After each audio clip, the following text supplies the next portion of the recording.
ساحة للعلم كنا نلتقي والحب والإخلاص زاد قلوبنا نمضي إلى نور اليقين ونرتقي قمم الفلاح وتاجنا أخلاقنا. Assalamu alaikum wa rahmatullah, bienvenidos una semana más a Consultas Islámicas. Hoy, lunes, primer día del nuevo año 1438, así que aprovechamos para mandar un saludo, una felicitación para todos los musulmanes de todo el mundo y especialmente a nuestros seguidores, que tengan un año, inshallah, lleno de prosperidad, de felicidad y de bendiciones, inshallah. También es correspondiente al día 3, si no me equivoco, de octubre de 2016. Como siempre, doy la bienvenida a mis dos queridos hermanos, Mohamed Said. Salam alaikum, ¿qué tal? Alaikum salam, alhamdulillah, barakallahu fiik. Y Tawfiq Sdari, salam alaikum, ¿qué tal? Bienvenidos a ustedes también. Si quieren mandarnos cualquier duda que tengan, cualquier pregunta, tienen diferentes vías para hacerlo. Tienen el número de teléfono, si quieren llamarnos en directo, es el 911730251. 91-173-0251. Tienen también el email, que es consultas@cordobainternacional.com, y tienen la página de Consultas Islámicas en Facebook, donde se pueden unir a nosotros, nos pueden seguir, nos pueden mandar todas sus preguntas por mensaje. Hermanos, antes de pasar las muchas preguntas que tenemos para hoy, inshallah, hemos hablado ya antes de la entrada del nuevo año de cómo tenemos que entrar con buen pie en este año, inshallah, cómo tenemos que mentalizarnos, y se ha mencionado varias veces una palabra que es la planificación, ¿no? Se habla mucho en teoría de cómo debemos de prepararnos, etcétera, pero necesitamos también pasos prácticos, ¿no? Para que surja el cambio personal, inshallah, y surja el cambio en nuestras comunidades. Bismillahirrahmanirrahim, alhamdulillah, sallallahu alaihi wa baraka ala mulana rasulillahi wa alihi wa sahbihi wa man walah. En el nombre de Allah, el misericordioso y clemente, alabado sea Allah, que la paz y las bendiciones de Allah sean con su amado profeta Muhammad, sus familiares, compañeros y aquellos que siguieron su guía con bondad y rectitud hasta el día del juicio final. En primer lugar, felicitaros el año nuevo islámico y extender esa felicitación a toda nuestra audiencia y a todos los musulmanes del mundo, y que pedimos a Allah subhanahu wa ta'ala que sea un año de bendición, un año de paz, un año de prosperidad para toda la humanidad y en especial para la comunidad musulmana, y que alivie a nuestros hermanos y a todas aquellas personas oprimidas en todo el mundo, inshallah ta'ala. Efectivamente, cuando se habla de la hijra, se habla de muchísimas lecciones, y una de las más destacadas, o uno de los más destacados puntos o rasgos de esa hijra del profeta Muhammad sallallahu alaihi wasallam, que eligió nuestra primera generación adoptarla como inicio de nuestra historia, nuestro calendario islámico, es la planificación. Sabemos que el profeta Muhammad sallallahu alaihi wasallam, para emprender el viaje del éxodo de Meca a Medina, tuvo que planificar muy bien y con todo lujo de detalle ese viaje, habiendo la posibilidad de que Allah subhanahu wa ta'ala lo traslade en un abrir y cerrar de ojos de Meca a Medina, como ocurrió en el viaje nocturno, por ejemplo, que se trasladó el profeta Muhammad sallallahu alaihi wasallam de Meca a Jerusalén, y de Jerusalén subió al séptimo cielo y se comunicó con Allah subhanahu wa ta'ala, y volvió esa misma noche a su lugar, y como narran los hadices, todavía su lecho, su cama, sallallahu alaihi wasallam, estaba todavía cálida y caliente de no haber pasado muchísimo tiempo. Pero en el viaje de la hijra vemos todo lo contrario, vemos un realismo, vemos una planificación, una estrategia bien definida, bien diseñada, para que nos enseñe el profeta Muhammad sallallahu alaihi wasallam a través de ella planificar todos nuestros asuntos, sobre todo aquellos que tienen que ver con el desarrollo de nuestra vida, nuestro éxito, nuestra adoración y todo lo que conlleva nuestra vida. El profeta Muhammad sallallahu alaihi wasallam, aparte de su encomendación en Allah y su confianza en Allah, alabado y exaltado sea, que se vio durante el transcurso de ese viaje, planificó todos los detalles. Eso nos da a entender que tenemos que planificar nuestra vida. Muchos hermanos, a la hora de hablarles de la planificación, dicen: no, esto es contradictorio a la base de aceptar el designio divino. Nosotros no podemos planificar, todo está en manos de Allah subhanahu wa ta'ala, todo tiene que ocurrir, nosotros no marcamos los pasos de nuestra vida. Todo lo contrario, tenemos que planificar y nosotros somos los artífices, ¿no?, de nuestra propia realidad. Acorde a ese trabajo, acorde a ese esfuerzo, acorde a esa planificación, podemos llegar siempre encomendándonos en Allah subhanahu wa ta'ala. El tawakkul no es el tawakkul. Encomendarse en Allah subhanahu wa ta'ala, tener confianza en Él, adoptando pasos prácticos y tomando las causas, no es lo mismo que quedarse con las manos cruzadas y con los brazos cruzados y esperar que llueva, ¿no?, oro desde el cielo y decir, no, todo asunto está en manos de Allah. Efectivamente, todo asunto está en manos de Allah, pero nos ha encomendado trabajar, movernos. Wallahi, law tawakkaltum ala Allahi haqqa tawakkulih, larazaqakum kama yarzuqu at-tayr taghdu khimasan wa taruhu bitana. Si os encomendáis en Allah subhanahu wa ta'ala verdaderamente y plenamente, os sustentará como sustenta a las aves. Salen a primera hora del día con sus estómagos vacíos y vuelven con sus estómagos llenos. En esa salida, en ese ir y venir, en ese ghudu y rawah, ese es movimiento. Allah subhanahu wa ta'ala, cuando habla de sa'i, de buscar el sustento, siempre habla del sa'i, de movernos en esta tierra, trabajar y luchar.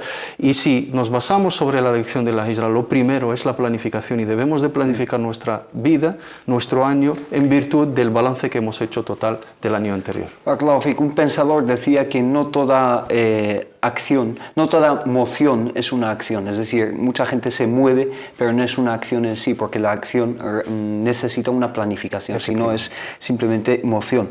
Hermano Tawfiq, siguiendo en esta línea, y me gustaría empezar por donde ha acabado el hermano Mohammed Said, hay tendencias teológicas dentro de la riqueza islámica que realmente llaman incluso no solo al determinismo muy rígido, sino incluso al fatalismo, ¿no? Entonces, ¿cómo tenemos que, entre comillas, liberarnos de esa mentalidad que dice, esta es la realidad, no hay ninguna escapatoria, y empezar a buscar salidas positivas, ¿no? Sí, esto lamentablemente incluso surgió aquellos albores de la historia de los musulmanes, ya después de incluso en la muerte de los 4 califas bien guiados, ya surgieron ciertos debates un poco, ahora podemos decir que son estériles, pero en aquellos tiempos eran unos debates bastantes que han hecho, digamos, ciertos problemas dentro de la comunidad musulmana. Incluso el famoso hadith que todos conocemos con el nombre de hadith de Gabriel, la paz sea con él, sí. Su historia es muy interesante. Hubo una fitna, un debate así sobre este tema. Lo que estamos haciendo, somos libres, tenemos este libre albedrío, o solamente todo está escrito y todo está ya predestinado, no tenemos ninguna libertad. Había ciertas personas que predicaban este fatalismo y este determinismo, y llegaron unos cuantos a preguntar a ver si hay alguien que todavía de los nobles compañeros, que Allah esté complacido con todos ellos, todavía está vivo y nos puede aclarar este tema del qada o el qadar, de la predestinación o del decreto divino.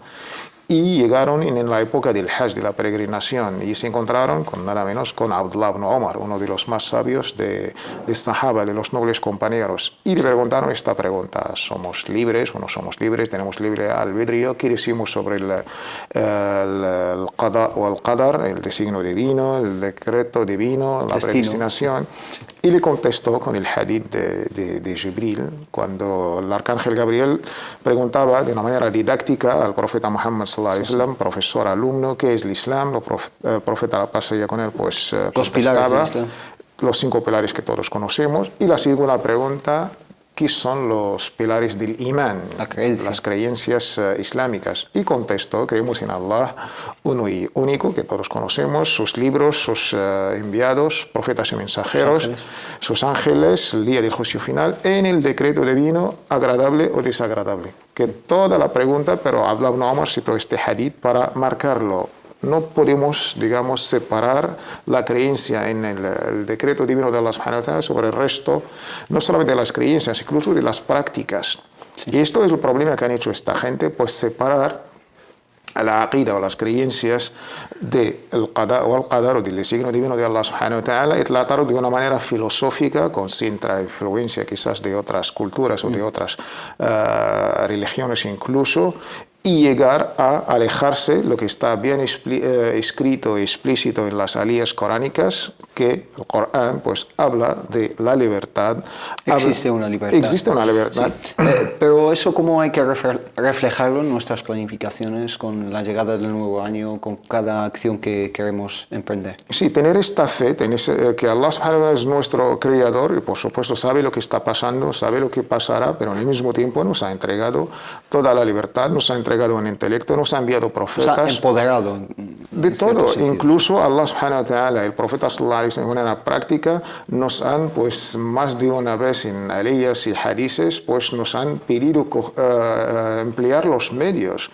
Está muy bien encomendarnos en Allah subhanahu wa ta'ala y Allah está con nosotros, pero de todo esto hay que pues hacer planificaciones, todos los medios que están a nuestro alcance, y esto quizás es lo que hace falta, siempre con esta dualidad. Creemos en Allah subhanahu wa ta'ala con la plena creencia y pedimos la ayuda de Allah subhanahu wa ta'ala, y en el mismo tiempo pues empleamos todos los medios que están a nuestro alcance. Y esto es lo que debemos hacer en nuestras vidas. Esa es la dualidad. Es obvio que hay cosas que están fuera de nuestro control, como seres limitados, finitos, tanto en cuanto a nuestro poder como nuestro conocimiento, pero existen cosas que están en nuestro alcance y podemos cambiar, etc. Si no existiese el libre albedrío, muchas cosas carecerían de sentido, ¿no?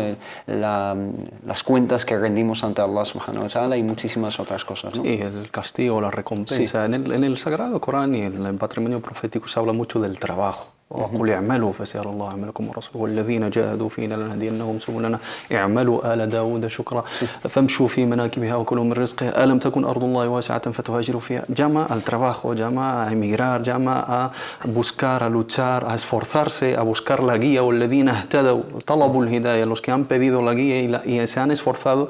Y en muchísimos hadices el profeta Muhammad sallallahu alaihi wasallam saddidu wa qaribu, etc. Y nos llama al trabajo, nos llama al itqan, nos llama a la excelencia, nos llama a perfeccionar, y Allah subhanahu wa ta'ala ama a los perfeccionistas, a los benefactores. Inna Allah yuhibbul muhsinin, Allah ama a los que hacen bien su trabajo. Inna Allah la yudhi'u ajra man ahsana amala Allah. Y siempre se habla del iman y del amal, alladhina amanu wa amilu salihan. Entonces el trabajo tiene que estar presente en nuestra vida, y el profeta Muhammad sallallahu alaihi wasallam, como he citado anteriormente, en la hijra es todo trabajo, desde elegir el momento de la salida, desde elegir también quién le acompaña en esa salida, el guía, el camino, esconderse y ocultarse durante unos 3 días, la manutención, quién la iba a traer, las noticias, y luego cuando iba a salir, por dónde se iba a dirigir, todo esto con una encomendación. La tahzan inna Allah ma'ana, no te entretezca,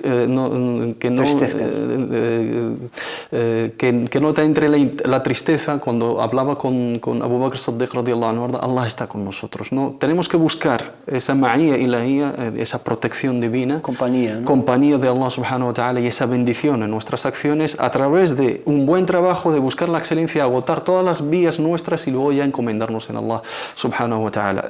Tenemos que tener eso muy presente. El Sheikh al-Ghazali rahmatullahi alayhi decía, si para llegar a algo tenemos que dar 100 pasos, si uno se queda en el paso 99 no ha hecho el tawakkul.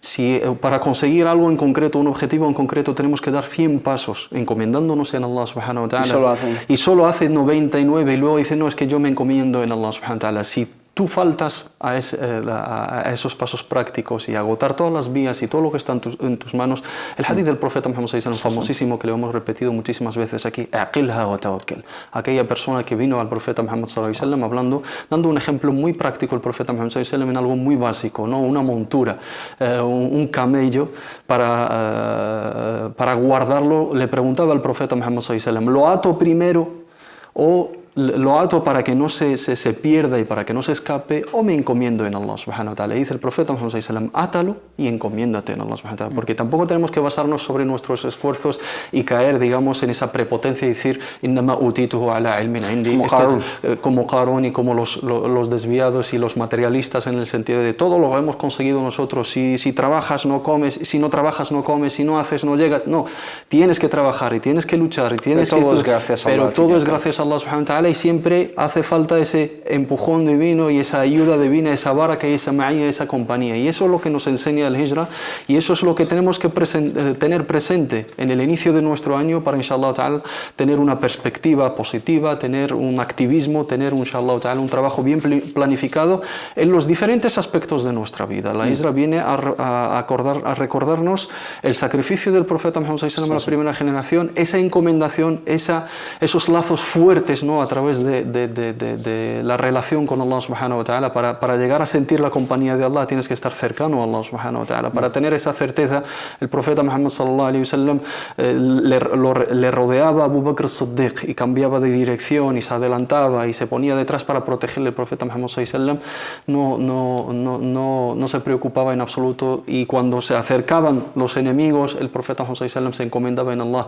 Allahumma kfinihim bima shi'ta wa kayfa shi'ta wa anna shi'ta. Tenía esa certeza y sabía que iba a llegar, pero después de agotar todas las vías, después de planificar, después de hacer una estrategia, después de hacer todo lo que está en su mano como ser humano y luego encomendarse en el Creador. Subhana, hemos hablado del trabajo, de la acción, pero todo está basado también en el conocimiento, ¿no? Todo necesita un conocimiento, necesita una búsqueda de ilm, de conocimiento. Ehsan nos pregunta, dice, buscar el conocimiento hasta en la China.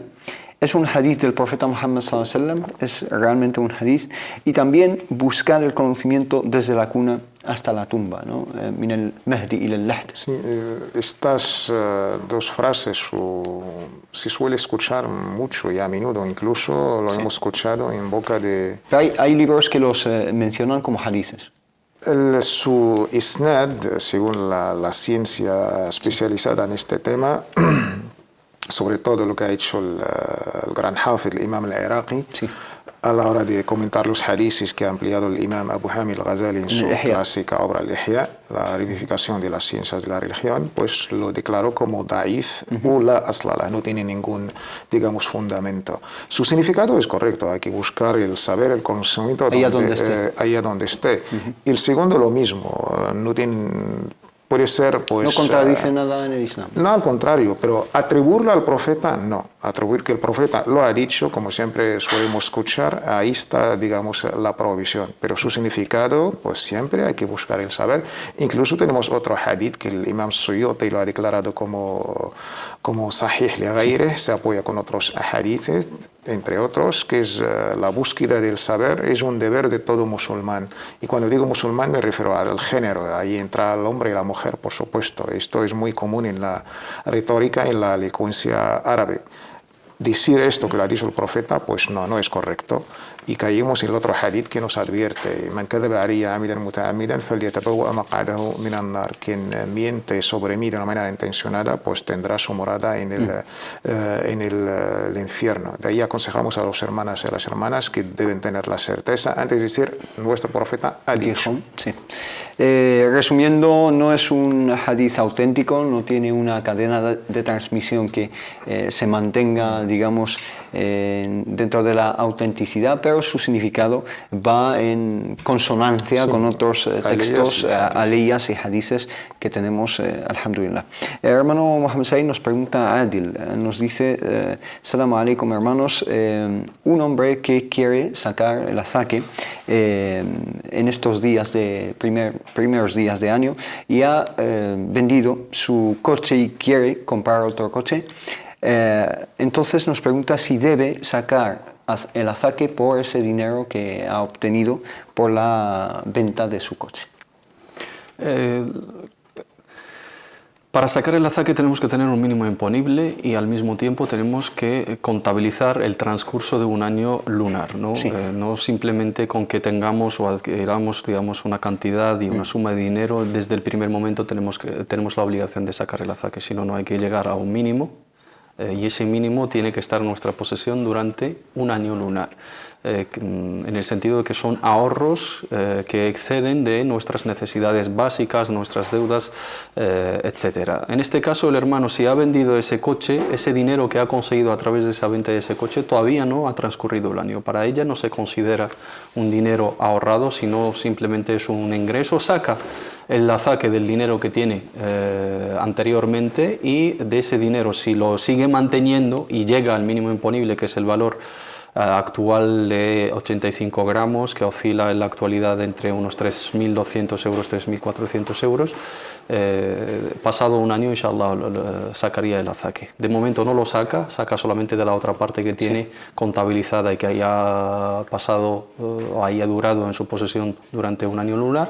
Inshallah ta'ala, si sigue manteniendo ese dinero, pasado el año, pues lo saca nuevamente también. Barakallahu fik. Kauthar nos pregunta, dice: Assalamu alaikum, quería ponerme en contacto con ustedes porque quería preguntarles acerca de algo que me preocupa. Últimamente estoy estudiando en la Universidad de Madrid y que es aproximadamente 2 horas y media de distancia, está a 2 horas y media de distancia de mi casa y no llego hasta las 7 de la tarde. Mi pregunta es que no puedo realizar salat, la oración en la universidad, y no está bien juntar todas las oraciones al volver a casa, el Dhuhr más el Asr, nos dice. ¿Cómo lo podría solucionar? Muchas gracias y espero nuestra pregunta, nos dice. Sí, primero como estudiantes en una universidad, supongo que es pública, abogamos por un buen diálogo con los responsables, desde el departamento estudiantil hasta el rector, si hace falta, de garantizar un derecho garantizado por la propia Constitución de facilitar una sala de culto.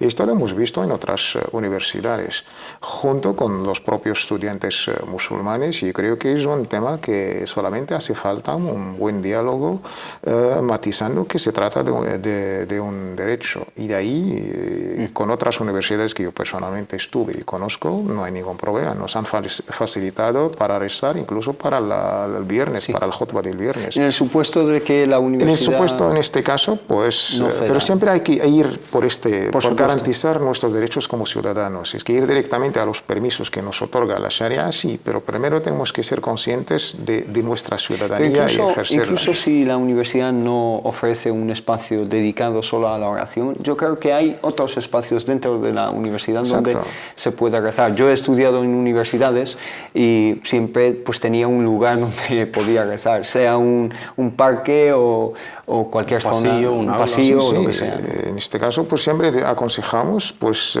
este derecho de reivindicar nuestra ciudadanía es muy importante, incluso llevarlo con varias medidas si hace falta.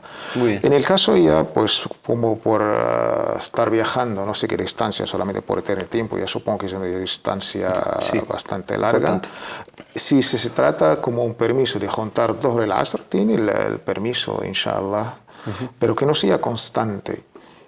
Tiene que buscar una solución con la propia universidad. Tiene el permiso, si tiene una necesidad, no vamos a negarlo. El hadith Abdullah ibn Abbas, el profeta Muhammad sallallahu alaihi wasallam, está en Sahih Muslim, pues junto entre 2 salat, Dhuhr o Asr o Maghrib o Isha, sin ningún motivo, como algo para, para no poner ninguna carga sobre su umma. Pero aconsejo a la hermana de optar por el diálogo con los responsables. Barakallahu fik. Tenemos por teléfono a Abdullah desde Madrid. Salam alaikum, hermano. Alaikum salam. Adelante, hermano. Alaikum salam. Pues mira, la pregunta es, ¿puede la súplica modificar el decreto? Barakallahu fik. Entendido, Barakallahu fik. Gracias. Salam alaikum. Hermano Mohamed Said, el dua, la súplica, ¿puede modificar, cambiar el decreto, el destino? Según nos enseña nuestro amado profeta Muhammad sallallahu alaihi wasallam, por supuesto que sí. Si hay algo que nos dice que puede cambiar el dua, que cambiar el destino es el dua. Si existe algo que puede cambiar... los hermanos aquí, para entender esta cuestión, tenemos que saber que nuestro destino está registrado en dos lugares, de alguna manera, para decirlo. Tenemos el Suhuf al-Malaika y tenemos el Lawh al-Mahfuz o al-Kitab, como dice Allah en el Sagrado Corán. Entonces, el designio divino que registran los ángeles y que está en las tablas de los ángeles son cosas que pueden variar, que pueden cambiar acorde a otros destinos y otros decretos divinos.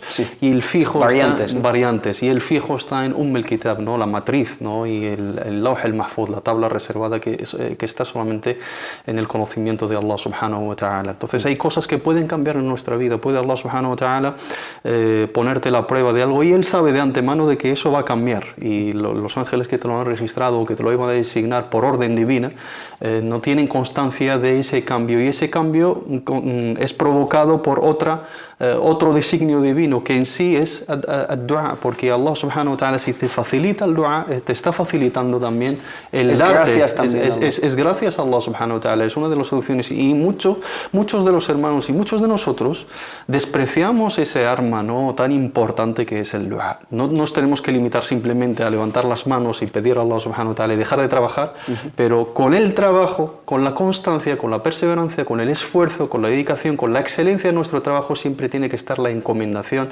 y librarnos, ¿no?, at-tabarru' min al-amal, y liberarnos de nuestro esfuerzo y someternos a la voluntad de Allah subhanahu wa ta'ala. Y esa yo creo que es no depender solo de no esfuerzo. depender solamente de eso. Y no divinizar nuestro esfuerzo. Es decir, no, yo creo que lo más noble en un ser humano es agotar todo lo que está en su mano, hacer todo el esfuerzo, toda la dedicación, trabajar, luchar, estudiar, agotar todas las vías materiales y físicas que tiene, y sabiendo que él ha hecho todo, llega a la puerta de Allah subhanahu wa ta'ala, se desentiende de todo eso y dice: yo me encomiendo en tu misericordia, después solo en tu misericordia. Eso es lo que nos enseñaba el profeta Muhammad sallallahu alaihi wasallam en Badr, en los momentos de dificultades, en la Hijra, en el Taif.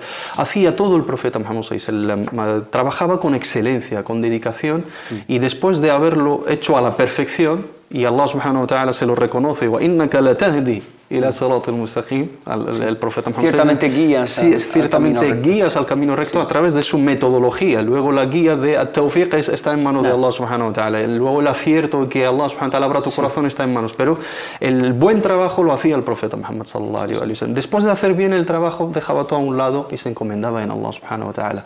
Y ese tiene que ser, digamos, el estado de un creyente, de un verdadero musulmán entregado a la voluntad de su creador. Y efectivamente el dua puede cambiar muchas cosas. Hay un hadith que dice que el dua sube y entra en contacto con... Yusari' al-qadar, lucha y, digamos, combate entre ciertos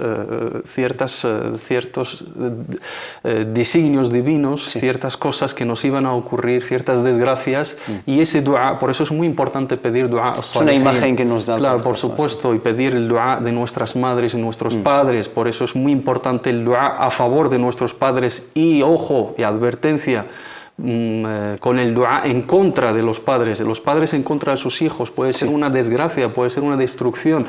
Pedir el dua a los salihin, hacer nosotros el dua y buscar los momentos del ijaba, los momentos de la respuesta certera, porque hay cosas que muchas veces no sabemos, porque el profeta Muhammad sallallahu alaihi wasallam, si me permite, si con ello termino, a la hora de hacer el dua podemos conseguir tres cosas. Una de ellas es que ese dua, aunque no se haga realidad, muchas veces nos ha librado y nos ha protegido de una desgracia que ni siquiera sabemos nosotros. Nos ha protegido de algo que nos iba a ocurrir. Igual hemos pedido un coche y una casa y no hemos tenido ese coche y esa casa. Pero en cambio, ese dua, el hecho de haber dedicado tiempo a pedir a Allah subhanahu wa ta'ala, nos ha protegido de muchas desgracias que no han llegado a nuestro conocimiento, porque hemos sido protegidos de ella gracias a esos momentos de súplica y levantar la mano a Allah subhanahu wa ta'ala. Barakallahu fik, es vital encomendarse a Allah subhanahu wa ta'ala, dirigirse a Él con nuestros corazones, con nuestras palabras, en estos momentos de khushu', de concentración, por supuesto. Pero hay cierta, digamos, adab o etiquetas, modales de dirigirnos a Allah subhanahu wa ta'ala. ¿Cuáles serían, hermano Tawfiq? Sí, sabiendo la gran importancia que tiene la invocación, la dua y las aliyas que Allah subhanahu wa ta'ala, de ahí, pues, en más de un hadith, nuestro amado y querido mensajero Muhammad, la paz sea con él, nos ha aconsejado sobre estos modales de dua, dirigirnos a Allah subhanahu wa ta'ala. Solamente esta palabra, me dirijo a mi Creador, ya con esto uno se prepara. En un hadith, el profeta sallallahu nos habla de, pues, sentir esta servidumbre. Sabemos que Allah subhanahu está más cerca de lo que nosotros podemos pensar, de cada uno de nosotros. Y Allah subhanahu wa ta'ala responde a nuestros dua. Y de ahí, pues, primero debemos, antes de dirigirnos a Allah subhanahu wa ta'ala, pues, de cuál es el origen de nuestra comida, de nuestra bebida, de nuestra vestimenta. La licitud es uno de los más importantes modales de dua. Si todo es de origen haram o ilícito, pues dirigirte, invocar a Dios es un poco... una dualidad, ¿no? Una dualidad y pierde esta coherencia. Estás hablando y tú desde dentro eres falso, eres vacío, y te diriges a Allah subhanahu wa ta'ala en lo que todo te ha entregado, pues tú lo estás utilizando de una manera haram. Otra de las modales de dua es levantar las manos, y ahí tú levantas tus manos sintiendo que eres siervo de Allah subhanahu wa ta'ala, te diriges al Todopoderoso pidiendo de las arcas que tiene Allah subhanahu wa ta'ala. Esto es muy importante. Hasta el profeta sallallahu alaihi wasallam pues dice que todo aquel que levanta sus manos, nunca Allah subhanahu wa ta'ala les va a devolver estas dos manos vacías. Pero este es el gesto en sí. En la batalla de Badr, el profeta levantaba sus manos e insistía en invocar a Allah subhanahu wa ta'ala hasta que se le cayó la abaya, la ropa que tenía, su manto. Y incluso Sahaba pues le ha sorprendido este momento. El profeta sallallahu alaihi wasallam, sabemos todos su importancia ante Allah subhanahu wa ta'ala, pero incluso nos da esta lección. Sabiendo, si me permite el momento, que horas antes el profeta Muhammad sallallahu alaihi wasallam les señalaba los lugares de las bajas de los mushrikin. Tenía la certeza de que iba a ganar, pero esa noche lloraba para que pidiera a Allah subhanahu wa ta'ala victoria. Nos recomienda a nuestros sabios, no es obligatorio estar en este momento tan noble, tan sagrado, haciendo este diálogo de invocar a Allah subhanahu wa ta'ala. Sí, estar en wudu no es obligatorio, pero digamos, incluso si viene después de una lectura o recitación del Corán, nos ayuda. Y pues por supuesto hay, digamos, otros, empezar con el alabar a Allah subhanahu wa ta'ala, no dirigirse directamente a pedir, no, primero hay que alabar a Allah subhanahu wa ta'ala. Una introducción, ¿no? Exacto, la alabas alhamdulillah, con esta frase suficiente o más larga. Segundo, pues salatu wassalam, pues sobre el profeta Muhammad sallallahu alaihi wasallam, y después nos dirigimos a pedir para nosotros y para los demás. Y por lo menos los tiempos así especializados para que Allah subhanahu wa ta'ala nos garantice su respuesta. Inshallah, vigilar y buscar esos tiempos. Si meditamos, si reflexionamos acerca del primer capítulo del Corán, que es el Fatiha, que es el dua por antonomasia en el Corán, vemos estos adab del dua, la alabanza a Allah subhanahu wa ta'ala primero y luego la súplica. Tenemos que irnos a una pequeña pausa y volver enseguida, inshallah, en Consultas Islámicas. في ساحة للعلم كنا نلتقي والحب والإخلاص. Assalamu alaikum wa rahmatullah, bienvenidos de nuevo a Consultas Islámicas. Inshallah, seguimos con las preguntas que ustedes nos envían a través de la página de Facebook que tenemos, que es facebook.com/Consultas Islámicas. Si quieren llamarnos en directo, les recuerdo el número que tienen ante ustedes para llamarnos es el 91 173 02 51. Nora Muhammad desde Ceuta nos pregunta dos preguntas. Nos dice: Assalamu alaikum, quisiera hacerles dos preguntas. ¿Tiene el mismo beneficio leer el Corán que escucharlo por la radio? La lectura del Corán y escuchar el Corán son las obras más importantes, pero la lectura en el Mushaf es mucho más que escucharlo por la radio, por otro medio. Nuestros sabios hablan de la recitación en sí, hablan incluso de la recompensa de la vista en el propio Mushaf. Esto lo solía hacer y decir nuestro Imam Malik: cuando llegaba el mes de Ramadán dejaba todo y solamente se dedicaba a la lectura, a la recitación, pero en el Mushaf, en la mano, y recomendaba esto. Aunque también escuchar el Corán para las personas que no pueden... Tiene su mérito. Tiene su mérito, por supuesto.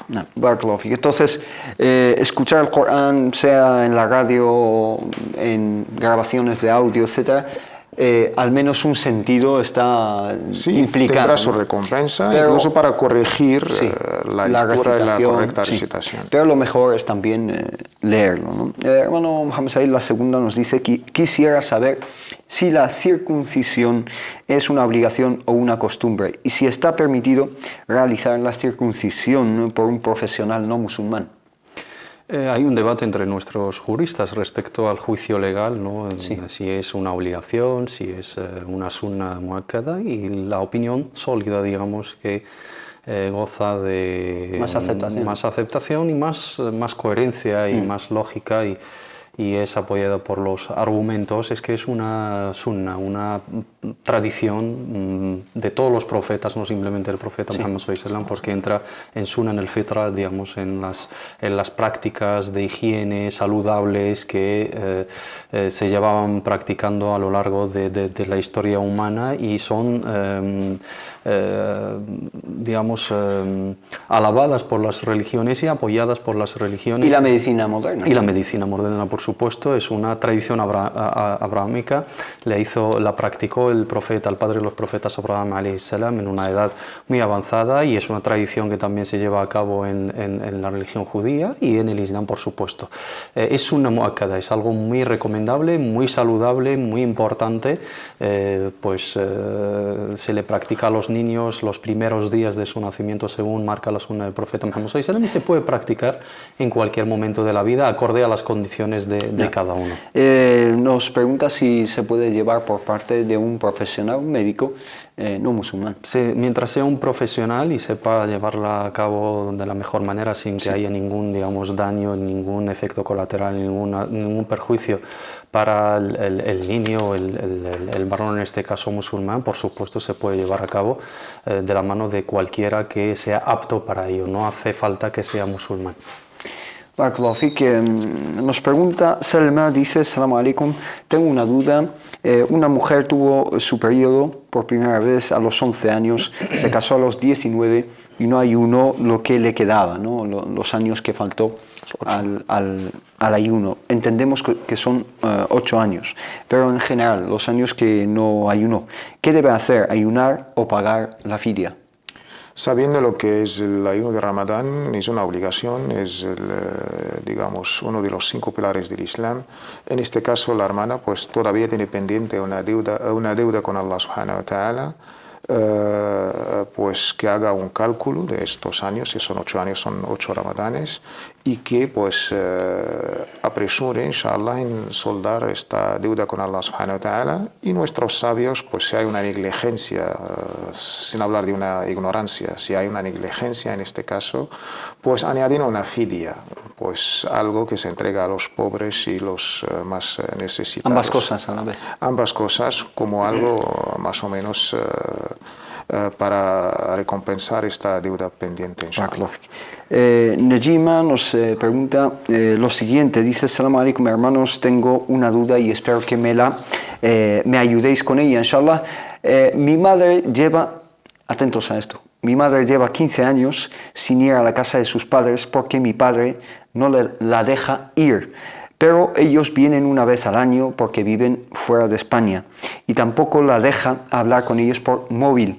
Tengo 18 años y desde que era niña, muy pequeña, y ellos están así, y mi pregunta es que desde hace unos años mi madre les llama a sus padres y su hermana también, sin que lo sepa mi padre. Y yo le he ayudado y quería saber si es haram lo que hace mi madre o no. Lo que es haram es lo que hace su padre, por supuesto, y sin lugar a duda, porque eso es antiislámico, es algo cruel, ¿no?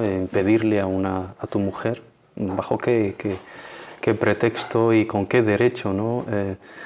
Mucha gente pensaba que esto es islámico, ¿no? Lamentablemente sí, porque tenemos esa imagen, ¿no? Machista, ¿no? Proliferan, ¿no?, ese tipo de actitudes, lamentablemente basados sobre la cultura machista que se inculca en ciertos países islámicos, pero el Islam es inocente de todo esto y por supuesto nos enseña todo lo contrario. Yo simplemente le llamaría a reflexionar a ese hermano, ya que tiene una hija y esa hija en algún día se va a casar. ¿Le gustaría que el marido de esa hija le privase, ¿no?, de ese contacto durante 15 años con sus padres, con él? y que solamente le pueda ver una vez al año y que no pueda mantener un contacto ni siquiera vía telefónica, creo que es algo cruel, ¿no? Los padres es lo más importante que tenemos en nuestra vida, nuestros familiares. Puede que tenga alguna razón, pero sea la que sea esa razón, hay miles de maneras de poder marcar un distanciamiento o marcar los límites. Sí, o si proteger. tiene problemas el personal. Si tiene problemas o si vamos a dar por hecho de que esos padres pues igual están en lo incorrecto y no quiere que su mujer esté influenciada y tenga contacto, digamos, habitual y frecuente, pero 15 años o tener simplemente un contacto durante un año y privarles de esa manera, yo creo que es algo que está en contra de todos los valores del Islam, de la bondad. El profeta Muhammad sallallahu alaihi wasallam llamó al buen trato a los sahaba con sus padres no musulmanes, y Allah en el Sagrado Corán nos lo recuerda, salvo en el momento de que ellos nos llamen a abandonar nuestra religión.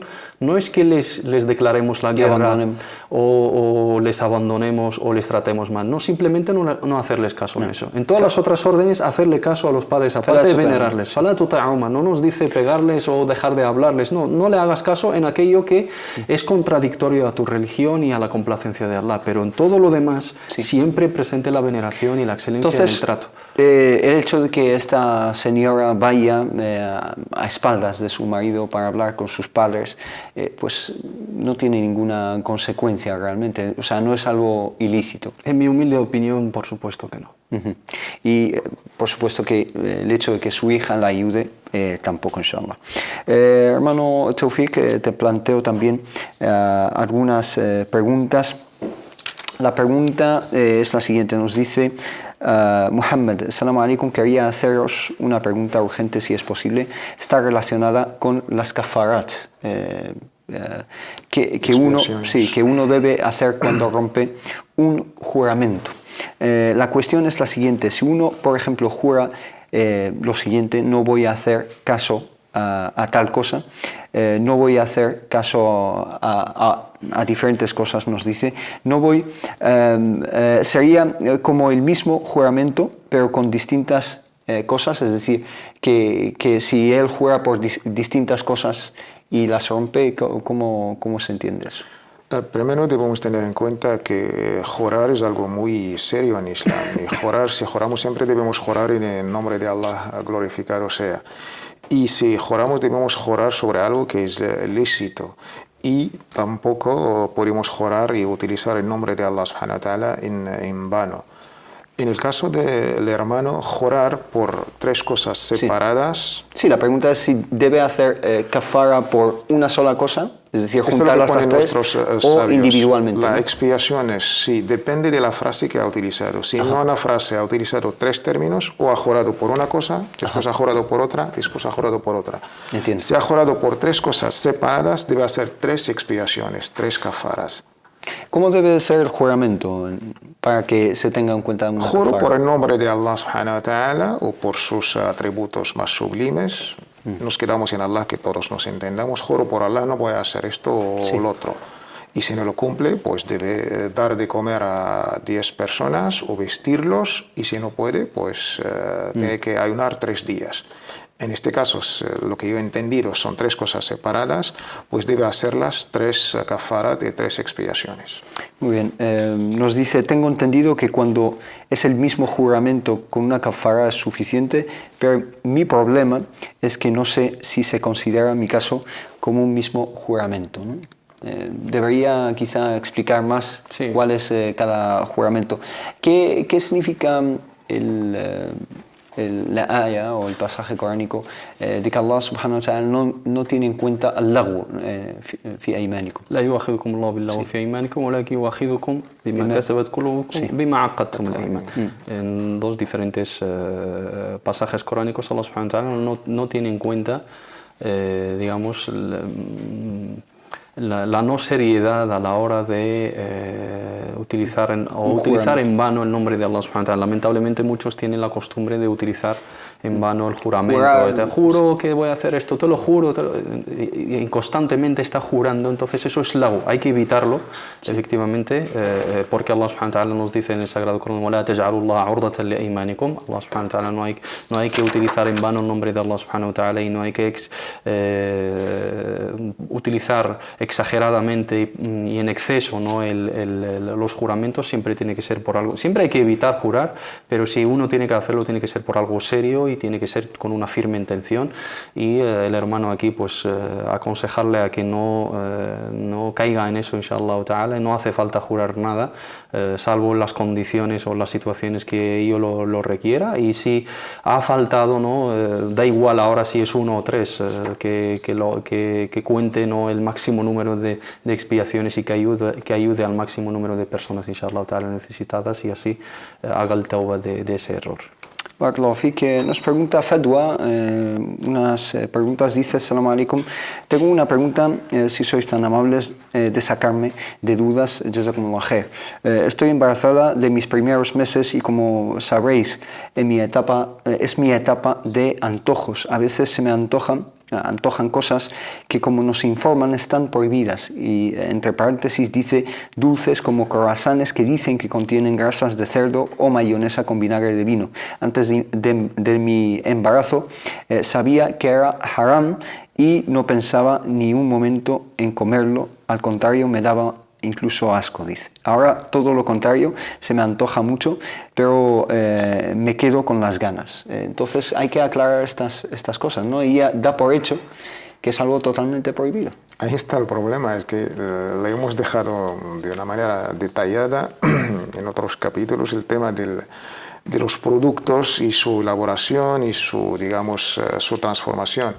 Incluso hay alternativas, no todos los croissants llevan, digamos, esta gelatina o hay panaderías, esta manteca, no, al contrario, hay panaderías que utilizan pues la mantequilla normal, y solamente la hermana debe preguntar.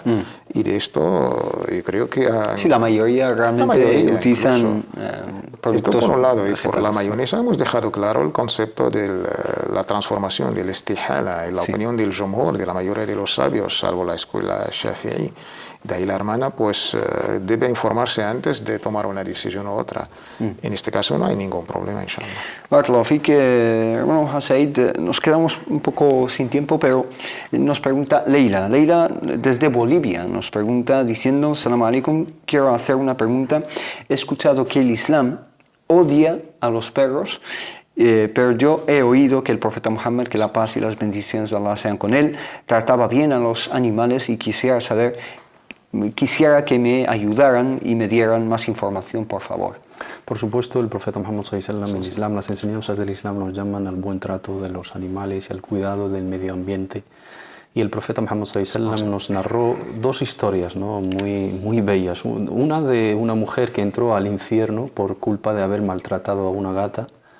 Y otra mujer israelita, ¿no? de la tribu de Benu Israel, que entró al paraíso, y Allah subhanahu wa ta'ala le perdonó todos sus pecados porque era adúltera, ejercía la prostitución por haber dado de beber a un perro sediento. Nos da a entender de que, y nos dice también el profeta Muhammad sallallahu alaihi wasallam, entonces cualquier ser vivo, cualquier alma, si la tratamos bien, tenemos una recompensa y tenemos un ajr. Incluso está la salvación. Por supuesto. Y el profeta Muhammad sallallahu alaihi wasallam siempre advertía del maltrato de los animales, etc. En el caso de los perros, los hermanos confunden los términos y los ahadices del profeta Muhammad sallallahu alaihi wasallam. Efectivamente, la recomendación profética a la hora de hablar de los perros nos dice que no es aconsejable, no está permitido adquirir un perro sino para 3 necesidades o 3 funciones básicas para ese animal. Un perro para la caza, para el pastoreo, digamos, y para la guardia, porque kalbu saydin o kalbu mashiyatin o kalbu harth, como vienen en las diferentes narraciones. La riwaya del Imam al-Bukhari también dice que aquella persona, man iqtana kalban, quien adquiere un perro, salvo para estas funciones, será reducido de su recompensa qirat. una cantidad de hasanats, se les van a perder. Y en otro hadith dice qiratan, 2 cantidades de hasanats, 2 cantidades de recompensas de sus obras de bien serán, digamos, borradas por haber adquirido ese perro, salvo para esas 3 funciones. En la riwaya del Bukhari dice, man amsaka kalban, quien retiene, quien secuestra, quien limita las funciones naturales, lo mantiene en cautiverio. Entonces da a entender de que es un maltrato animal, va en el sentido de proteger a ese animal. Ese animal tiene una función biológica y una función natural, por la cual Allah subhanahu wa ta'ala le ha creado como resto de, digamos, de seres y del resto de los animales que cumplen con esas funciones. Convertirlo en una mascota, en un juguete, y secuestrarlo en una casa de 30 metros y descargar en él nuestra frustración como seres humanos y ejercer una autoridad y castrarle y darle pienso industrial y etc, etc, y vestirle y maquillarle y jugar con su pelo y convertirlo en un juguete material, ¿no? Eso es despreciable, eso es un maltrato animal que no quiere el Islam a la hora de advertir, y simplemente nos está llamando a dejar ese animal que cumpla con su función, que viva en su hábitat, que cuando hablas de pastoreo, de guardia y de caza, estás hablando de hábitat natural, de fincas, de grandes espacios de libertad, de vida en libertad, no en cautiverio. Eso es lo que marca el Islam. Luego la cuestión de la pureza, la impureza de la saliva o del cuerpo del perro es una cuestión divergente. Acerca de eso nos pregunta Eliana, creo que nos manda estas preguntas desde Sudamérica, y nos dice: Assalamu alaikum wa rahmatullahi wa barakatuh.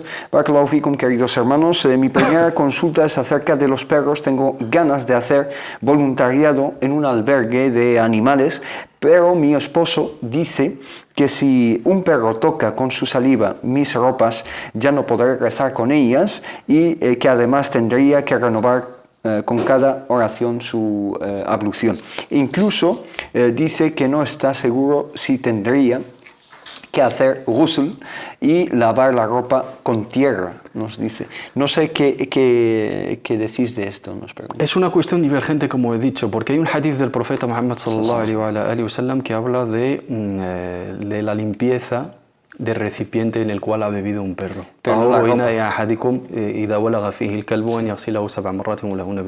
Entonces, quien se basa sobre este hadith literalmente dice esto, nos da a entender de que la saliva es impura.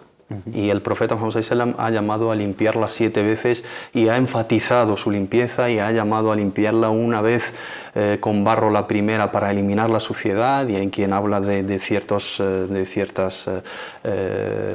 microbios, ¿no?, en su saliva, etcétera, que no se eliminan sino a través de ese proceso, ese lavado a través del barro.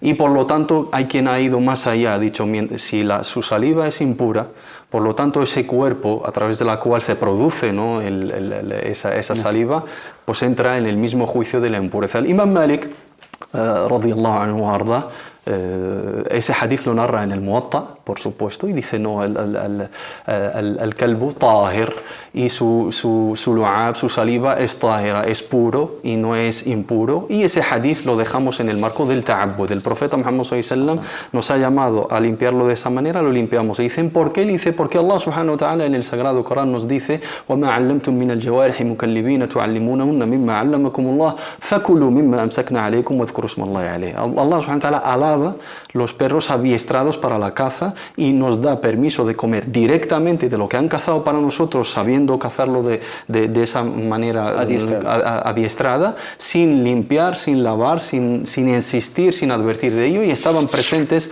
en la Medina del profeta Muhammad sallallahu alaihi wasallam. Se utilizaban para la caza, salían con ellos en los viajes, se utilizaban en el pastoreo, y no tenemos constancia, ¿no?, de esa psicosis de que toquen algo, que dejen de tocarlo. Pero no me consta quizá una posición dentro del fiqh que dice que si te toca un perro con su saliva, etcétera, tienes que hacer el ghusl. No, el wudu tampoco. Ni el wudu. Sí. Simplemente los que sostienen que es impuro dicen que hay que lavar la parte tocada. La opinión del Imam Malik, la que defiendo y la que apoyo y la que creo que es la más sólida en este caso, aunque va en contra del Jumhur, es la mejor, sobre todo para nuestros contextos. La hermana puede participar en ese albergue de animales, puede cumplir con esa tarea caritativa y ayudar, y los hermanos que tienen algún contacto con un perro, que juegan con ello, o que lo tocan con la mano, que les roza en el ascensor o en la entrada de su portal, no pasa absolutamente nada.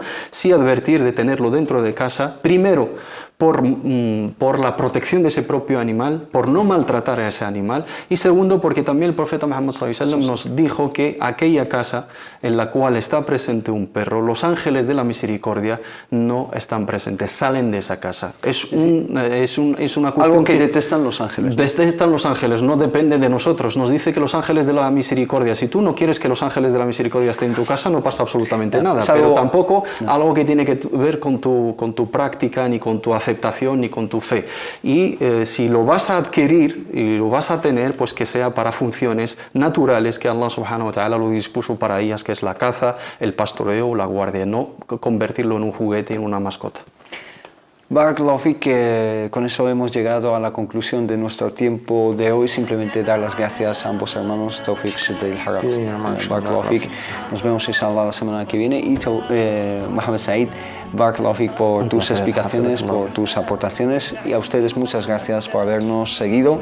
Inshallah seguimos también la semana, esta semana, el jueves que viene, inshallah, aquí en Consultas Islámicas, así que estén en la cita, inshallah. Assalamu alaikum wa rahmatullahi wa barakatuh. والحب والإخلاص زاد